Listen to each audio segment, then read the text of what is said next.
At dawn on May 7, 2025, India launched Operation Sindoor, a series of precise missile strikes against terrorist infrastructure in Pakistan and Pakistan-occupied Kashmir.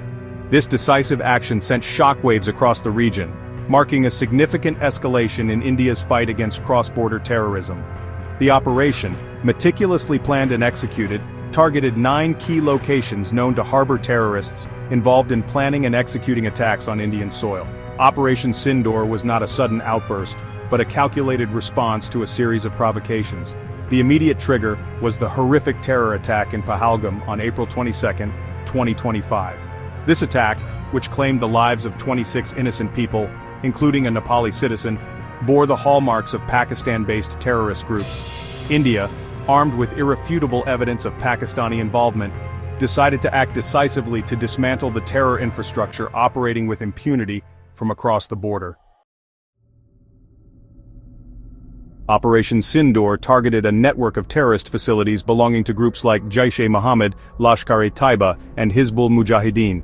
Among the key targets were the GEM headquarters in Bahawalpur and the LET base in Muridka, both known to be crucial command and control centers for planning and launching attacks. These facilities served as training grounds, logistical hubs, and communication centers for terrorists. The operation aimed to cripple these organizations by destroying their infrastructure and eliminating key leaders.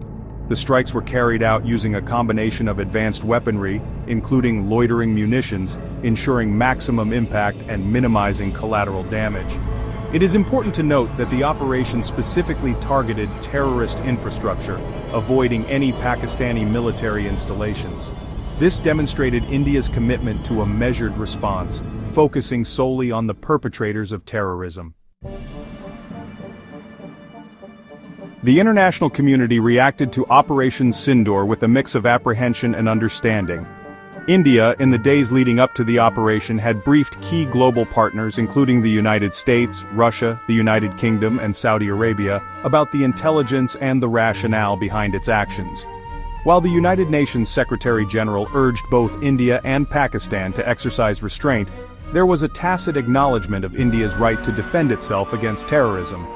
The United States, through its Secretary of State, expressed hope for a swift de-escalation of tensions, while acknowledging India's concerns about terrorism. Russia, a long-standing ally of India, maintained a cautious silence but reiterated its stance against terrorism in all its forms. Pakistan, on the other hand, reacted with predictable outrage, denouncing the strikes as an act of aggression and vowing a befitting response. Operation Sindoor represents a watershed moment in India-Pakistan relations. It underscores India's resolve to no longer tolerate cross-border terrorism and its willingness to take decisive action to protect its citizens. The operation has undoubtedly strained the already fragile relationship between the two nuclear-armed neighbors. The immediate aftermath saw heightened tensions along the line of control, with Pakistan resorting to cross-border shelling that resulted in civilian casualties. The international community will play a crucial role in urging both sides to exercise restraint and prevent further escalation. The long-term impact of Operation Sindoor on India-Pakistan relations remains uncertain. However, it has undeniably shifted the dynamics, forcing Pakistan to confront the consequences of its continued support for terrorist groups. The path ahead remains fraught with challenges, but the operation stands as a stark reminder that India will not hesitate to defend its sovereignty and security.